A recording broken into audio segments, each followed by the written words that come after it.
Di London Utara, Bishop Avenue, kami memahami bahwa pemimpin tertinggi baru, Mojtaba Khamenei, memiliki sejumlah properti. Bayangkan meneriakan kematian untuk Israel di Teheran, sementara diam-diam memiliki apartemen mewah tepat di sebelah kedutaan Israel di London. Kedengarannya cukup gila, bukan? Tapi itulah kenyataan bagi Mojtaba Khamenei, putra mantan pemimpin tertinggi Iran. Ini bukan sekedar kemunafikan atau melebih-lebihkan. Ini menunjukkan bagaimana miliaran dolar Iran yang dicuri digunakan membangun kerajaan global, sementara rakyat Iran kesulitan memenuhi kebutuhan hidup. Hari ini kita akan membahas bagaimana Mojtaba membangun kerajaan properti rahasia senilai lebih dari 3 miliar dolar menurut beberapa perkiraan. Kita akan menelusuri kronologi, membahas skema-skema, dan mengungkap dampak kemanusiaan di Iran. Tapi pertama-tama, siapa itu Mojtaba Khamenei dan bagaimana seorang ulama pendiam bisa menjadi raja properti global? Lahir di Teheran pada tahun 1969, dia adalah putra kedua dari Ali Khamenei yang memerintah Iran dari tahun 1989 hingga wafatnya baru-baru ini pada tahun 2026. Mojtaba berbeda dari pewaris politik lain. Ia menghindari kamera, tak pernah diwawancarai, dan merahasiakan hidupnya. Selama bertahun-tahun, rakyat Iran mengenalnya hanya sebagai putra yang misterius pemimpin tertinggi. Namanya jarang dikenal di luar Iran, tapi pengaruhnya selalu dibicarakan. Seperti banyak elit Iran, Mojtaba belajar di sekolah agama. Sekolah ini bukan sekedar tempat doa, tapi juga pabrik kekuasaan. Para murid menjalin hubungan seumur hidup dengan ulama, politisi, dan pejabat keamanan yang membentuk rezim Islam. Waktu Mojtaba di sekolah agama memberinya akses ke jaringan yang menjangkau jauh ke dalam negara. Koneksinya meluas hingga ke Korps Garda Revolusi Islam atau IRGC. IRGC bukan hanya sebuah kekuatan militer, tetapi juga sebuah kerajaan bisnis. Mereka menjalankan perusahaan konstruksi, perusahaan telekomunikasi, jalur pelayaran, dan proyek energi. Mereka mengendalikan jalur penyelundupan dan memiliki bank-bank. Dukungan IRGC memberi akses ke uang, perlindungan, dan pengaruh. Analis percaya Mojtaba telah membangun hubungan kuat dengan komandan senior IRGC. Hal ini memberinya pengaruh di luar kelas. Pada akhir 2000-an, Mojtaba dianggap sebagai operator tersembunyi. Selama Gerakan Hijau 2009, saat jutaan warga Iran memprotes hasil pemilu, laporan menyebut ia membantu mengordinasi penindakan keras. Ribuan orang ditangkap, pemberontakan berhasil dipadamkan. Meski perannya tak pernah dikonfirmasi, banyak yang yakin ia mengendalikan segalanya dari balik layar. Beberapa tahun kemudian, di usia 56 tahun, Mojtaba Khamenei dikenal sebagai garis keras yang penuh rahasia. Amerika Serikat menjatuhkan sanksi padanya pada 2019 akibat pelanggaran HAM terkait penindasan demonstran. Dia jarang tampil di depan umum, bahkan setelah ayahnya tewas dalam serangan presisi, dia tetap bersembunyi. Awalnya, beredar rumor dia terluka dalam ledakan itu. Namun dalam beberapa hari, majelis ahli yang didukung oleh janji kesetiaan dari IRGC mengangkatnya sebagai pemimpin tertinggi yang baru. Untuk memahami bagaimana hal ini terjadi, kita perlu melihat serangan itu sendiri. Pada 28 Februari, jet tempur Amerika Serikat dan Israel melancarkan serangan yang menjadi awal Perang Ramadan. Target mereka adalah Kompleks Ali Khamenei di utara Teheran. Serangan itu sangat menghancurkan dan Ali Khamenei tewas seketika. Ini juga menewaskan beberapa sekutu dekatnya, Komandan IRGC, Amir Nasir Zadeh, dan Muhammad Pakpur. Laporan juga menyebutkan bahwa anggota keluarga besar Mojtaba turut menjadi korban ledakan tersebut. Karena besarnya bencana ini, media pemerintah Iran menunda konfirmasi selama beberapa hari. Akhirnya mereka mengakui pemimpin tertinggi telah wafat, menciptakan kekosongan kekuasaan mendadak. Kepemimpinan Iran lumpuh dalam semalam. IRGC yang terguncang namun tetap utuh, bergerak cepat untuk mencegah kekacauan. Mojtaba tetap satu-satunya pewaris yang layak meski ada rumor cedera. Dia punya garis keturunan, pelatihan agama, dan yang terpenting kepercayaan Garda. Dalam beberapa jam, para komandan berkumpul, menandai suksesi dirinya sebagai perlawanan pada Iris-Rek dan Israel. Pada 9 Maret, Majelis Ahli mengadakan rapat darurat. Badan ulama senior ini memilih pemimpin tertinggi. Secara teori, mereka mendiskusikan kandidat, tapi pengaruh IRGC sangat dominan. Berkat dukungan Garda Revolusi, Mojtaba diangkat jadi pemimpin tertinggi. Keputusan itu diumumkan demi persatuan, namun banyak warga Iran menganggapnya sebagai penyerahan kekuasaan turun-temurun dan bukti sistem telah menjadi dinasti keluarga. Persepsi itu membawa konsekuensi politik yang serius. Republik Islam didirikan setelah Revolusi 1979 dengan janji untuk menolak monarki dan pemerintahan turun-temurun. Kekuasaan seharusnya bersumber dari otoritas agama dan legitimasi revolusioner, bukan garis keturunan. Jika kepemimpinan berpindah dari ayah ke anak, para kritikus menilai hal itu beresiko tampak seperti sistem dinasti yang diklaim revolusi ingin ganti. Di Iran, perbandingan ini sangat sensitif. Banyak orang Iran yang lebih tua masih mengingat kejatuhan Shah ketika monarkinya runtuh akibat kemarahan publik atas korupsi dan ketidaksetaraan. Gagasan bahwa negara ini mungkin menuju dinasti keluarga baru menjadi perdebatan sensitif di sistem politik. Naiknya mujtaba terjadi di saat krisis. Saat ini serangan udara menggempur Teheran hari demi hari, meninggalkan kota itu penuh luka dan terguncang. Harga minyak melonjak 20% dalam semalam, mendorong biaya gas global naik dan mengguncang perekonomian jauh di luar perbatasan Iran. Warga biasa menghadapi rekening dibekukan, rak kosong dan infrastruktur runtuh. Keluarga bersembunyi di bawah tanah saat misil melintas, sementara kaum elit diam-diam memindahkan kekayaan ke luar negeri. Diamnya mujtaba menambah ketidakpastian. Orang-orang bertanya apakah dia terluka dalam serangan yang menewaskan ayahnya, berduka secara tertutup, atau memang menolak tampil di depan umum. Setiap pertanyaan tak terjawab memicu spekulasi. Dan di negara yang sudah berada di ambang ketegangan, keheningan itu berbicara lebih keras daripada pidato apapun yang mungkin dia sampaikan. Dan tepat di tengah krisis itu, besarnya kekayaan tersembunyi mujtaba menjadi sesuatu yang mustahil untuk diabaikan. Hal ini semakin jelas ketika Anda melihat bagaimana kekayaan itu dibangun secara terang-terangan di luar negeri. Ironinya sangat mencolok, seorang pria yang menyerukan pengorbanan dan perlawanan di dalam negeri, namun hidup seperti raja di luar negeri. Selama bertahun-tahun, penyelidik menelusuri properti mewah di seluruh dunia yang tersembunyi di balik perusahaan offshore yang terhubung dengan jaringannya. Kerajaannya, yang oleh sebagian orang dinilai bernilai miliaran, sangat kontras dengan perjuangan sehari-hari rakyat Iran biasa. Kemunafikan itu sangat jelas. Pemimpin yang meneriakkan perlawanan dari bunker di Teheran juga punya apartemen di kawasan utama London. Menurut sumber yang mengetahui aktivitas ekonomi Garda Revolusi, dalam 48 jam terakhir, sekitar $1,5 miliar telah dipindahkan keluar dari Iran. Bukan melalui bank, melainkan lewat kripto ke satu tujuan yang jelas, yaitu Dubai. London bukan sekedar kebetulan dalam cerita Mojtaba Khamenei. Selama bertahun-tahun, London diam-diam jadi salah satu tempat parkir kekayaan asing terbesar di dunia. Penyelidik sering menyebutnya tempat pencucian uang global elit politik. Para oligark dari Rusia, pejabat dari Asia Tengah, dan taipan bisnis dari Timur Tengah, semuanya telah mengalirkan uang ke pasar properti kota ini. Daya tariknya sederhana. Hukum properti memungkinkan perusahaan luar negeri membeli rumah tanpa mengungkap pemilik asli. Artinya, perusahaan cangkang Karibia bisa membeli rumah mewah di London tanpa mengungkap pemilik aslinya. Celah hukum itu membantu mengubah sebagian kota menjadi deretan rumah mewah kosong yang dimiliki oleh perusahaan anonim. Ketika para penyelidik mulai memeriksa properti yang terkait dengan Mujtaba Khamenei, mereka menyadari jaringannya menggunakan sistem yang sama. Bedanya adalah simbolisme politiknya. Mereka bukan hanya investor asing. Ini adalah keluarga dari salah satu pemimpin anti-barat paling vokal di dunia yang diam-diam menyimpan kekayaan di jantung Inggris. Jejak Mojtaba tidak biasa karena sangat hati-hati disembunyikan. Tak ada properti terdaftar atas namanya. Sebaliknya, mereka bergerak melalui lapisan-lapisan perusahaan yang didirikan di pusat kerahasiaan lepas pantai seperti Cyprus dan Isle of Man. Di atas kertas, perusahaan-perusahaan ini tampak tidak saling terkait. Faktanya, mereka membentuk rantai yang membuat hampir mustahil mengetahui siapa di balik pembelian itu.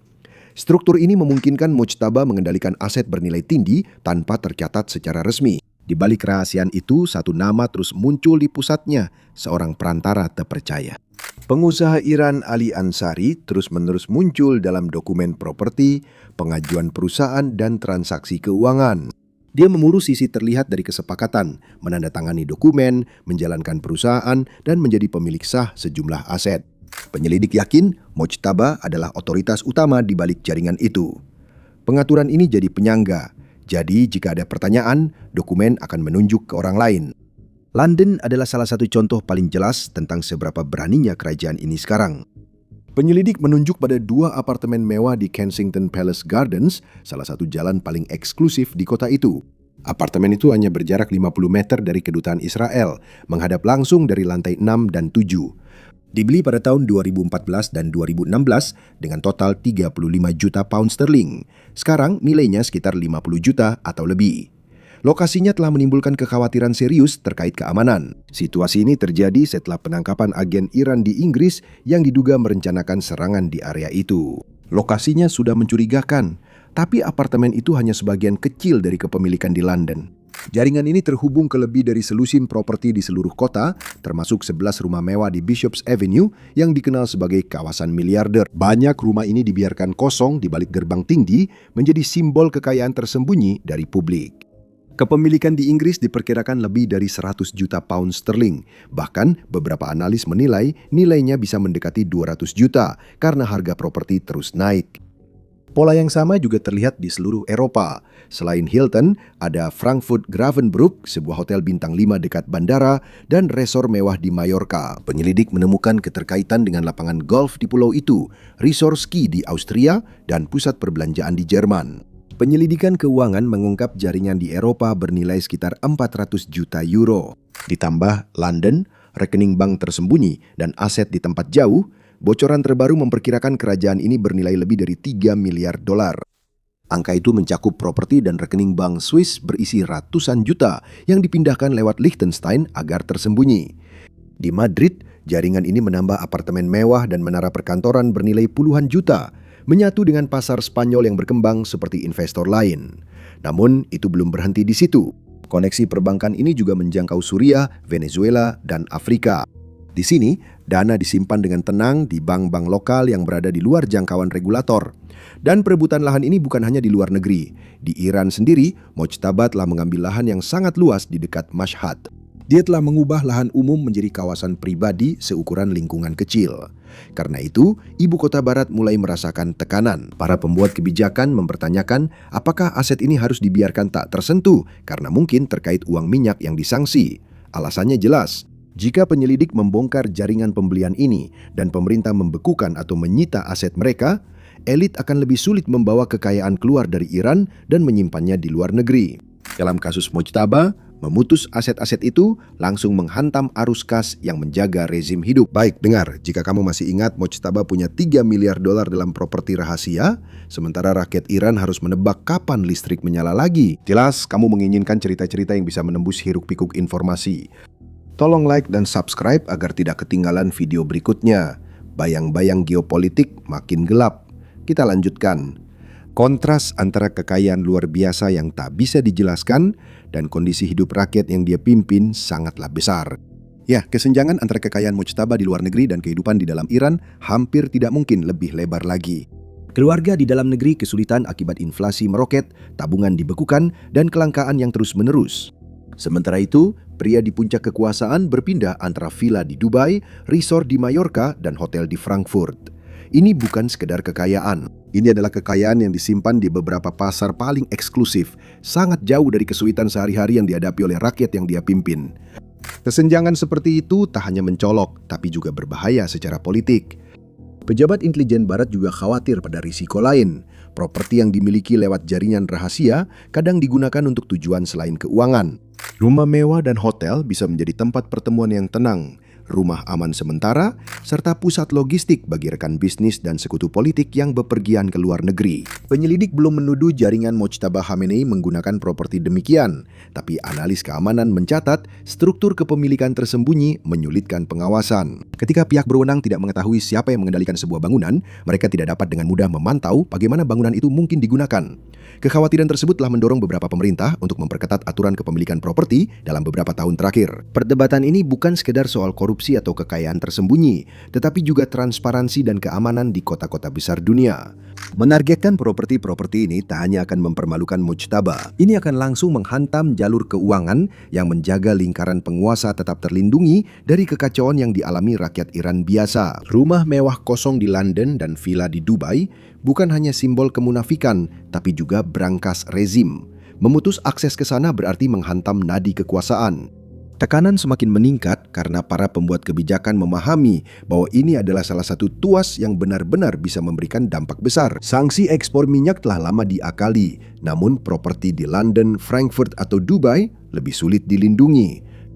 Membekukan aset memaksa transparansi, membongkar jaringan tersembunyi, dan menegaskan kekayaan rahasia tak bisa lagi bersembunyi di tempat terbuka. Kini, setelah Mojtaba resmi jadi pemimpin tertinggi, taruhannya makin besar. Kekayaan rahasianya bukan sekedar skandal, tapi jadi senjata. Kekayaan tersebut membiayai aliansi Rusia, memperkuat keamanan Iran, dan melindungi elit dari kekacauan yang dialami rakyat. Kini, pertanyaannya bukan lagi soal kepemilikan properti Mojtaba. Pertanyaannya adalah apakah dunia akan bertindak melalui pembekuan aset, mengungkap jaringan, dan memutus jalur yang memungkinkan kediktatoran berkembang dalam bayang-bayang. Ini menimbulkan pertanyaan utama. Dari mana uang untuk membeli properti terbaik di dunia berasal? Untuk menjawabnya, kita perlu melihat cara kerja ekonomi Iran, tidak hanya di atas kertas, tapi juga prakteknya. Iran memiliki cadangan minyak terbesar di dunia. Selama puluhan tahun, penjualan minyak jadi sumber utama pendapatan pemerintah, menghasilkan puluhan miliar dolar di tahun-tahun baik. Di sebagian besar negara, uang itu akan masuk melalui anggaran nasional, di mana parlemen dan auditor publik dapat melacak bagaimana uang itu dibelanjakan. Di Iran, sistemnya bekerja sangat berbeda.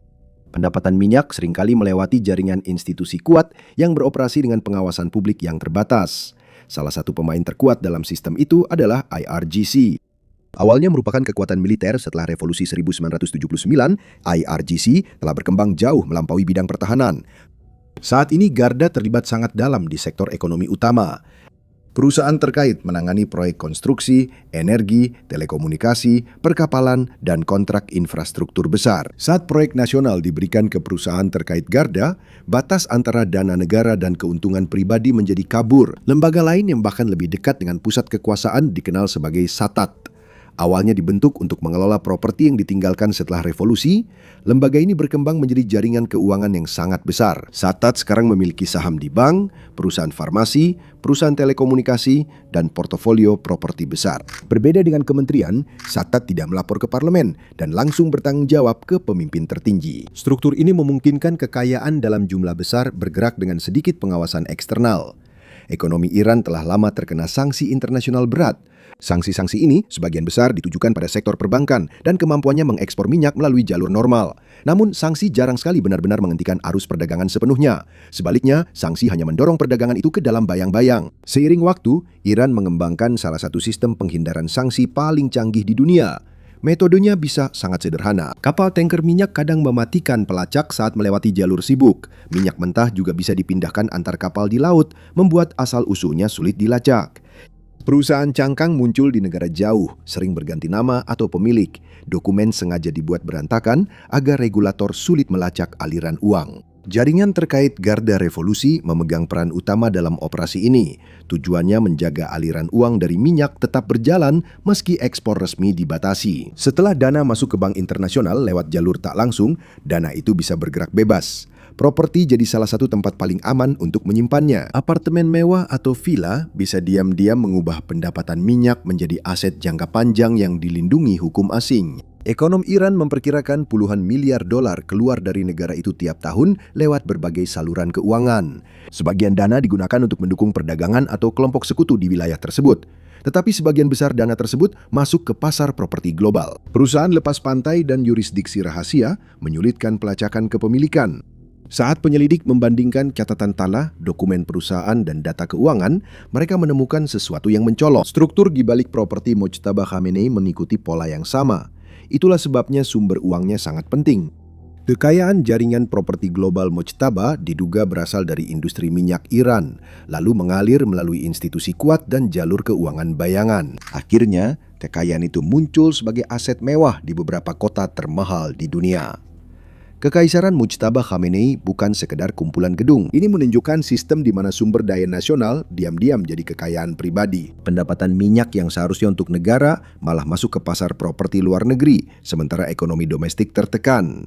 Kontras ini terus jadi sorotan kisah ini. Dan kontras yang sama memicu kemarahan yang meledak di jalanan pada tahun 2022 setelah kematian Mahsa Amini. Penangkapannya oleh polisi moral Iran memicu protes nasional yang segera meluas dari insiden awal itu. Orang-orang turun ke jalan bukan hanya menuntut keadilan baginya, tapi juga menyuarakan kekesalan bertahun-tahun atas korupsi, ketidaksetaraan, dan kesulitan ekonomi. Bagi keluarga yang berjuang memenuhi kebutuhan, mendengar tentang apartemen mewah di London hanya menambah rasa ketidakadilan. Di tahun 2026, ketegangan makin tajam. Setelah berminggu-minggu protes lokal di awal tahun, konflik di wilayah itu memicu serangan udara dan kekacauan. Ini menargetkan fasilitas terkait Garda Revolusi dan merusak bagian jaringan ekonomi yang menopang sistem. Iran membalas dengan menargetkan infrastruktur energi di Teluk. Ini membuat harga minyak mentah naik sekitar 25% dalam beberapa hari. Artinya, pengemudi dari Johannesburg hingga New York City merasakan dampaknya saat mengisi bahan bakar. Ini mengingatkan bahwa ketidakstabilan di Iran berdampak hingga luar negaranya. Tekanan ekonomi di dalam negeri meningkat, bank membatasi penarikan, toko-toko setengah kosong, dan inflasi membuat kebutuhan pokok sulit dijangkau. Pemadaman listrik kini mencapai 8 jam sehari di banyak kota, membuat keluarga duduk dalam gelap. Anak-anak mengerjakan PR dengan cahaya lilin atau layar ponsel yang hampir habis baterai. Saat lampu menyala lagi, orang tua khawatir sampai kapan bisa membayar tagihan yang naik. Belanja kebutuhan pokok makin diperhitungkan. Antrean roti pun semakin panjang. Keluarga-keluarga mengurangi jumlah makan untuk menghemat anggaran mereka dan demonstrasi kembali terjadi di jalanan. Timi, seruan-seruan menggabungkan kenangan masa Amini dan kemarahan pada elit berkuasa yang dianggap memindahkan kekayaan ke luar negeri. Sejak Mujtaba Khamenei jadi pemimpin tertinggi, perpecahan makin jelas. Garda Revolusi pun menegaskan lagi kesetiaannya pada kepemimpinan baru. Aktivis dan diaspora Iran mendesak tindakan lebih tegas terhadap jaringan keuangan terkait lingkaran penguasa. Perhatian kini tertuju pada perantara seperti pengusaha Ali Ansari yang mengelola perusahaan dan transaksi properti terkait jaringan Mojtaba. Perdebatan kini menyoroti langkah realistis pemerintah. Sebagian pihak menilai sanksi perlu diperluas ke pasar properti internasional. Perusahaan cangkang di surga pajak perlu diawasi lebih ketat dan aturan kepemilikan harus lebih transparan. Tanpa langkah itu, pengkritik memperingatkan orang berkuasa akan terus memindahkan kekayaan ke luar negeri, sementara warga biasa menanggung beban ekonomi. Bagi banyak warga Iran, temuan properti ini terasa seperti bukti pengkhianatan. Bagi pengawas keuangan, ini mengingatkan mudahnya uang bergerak dalam sistem global tanpa banyak pengawasan. Bagi dunia luar, hal ini memberikan gambaran tentang bagaimana kekuasaan, kekayaan, dan politik secara diam-diam melintasi batas negara, meninggalkan rumah-rumah mewah kosong di luar negeri, sementara keluarga di tanah air kelaparan minggu demi minggu.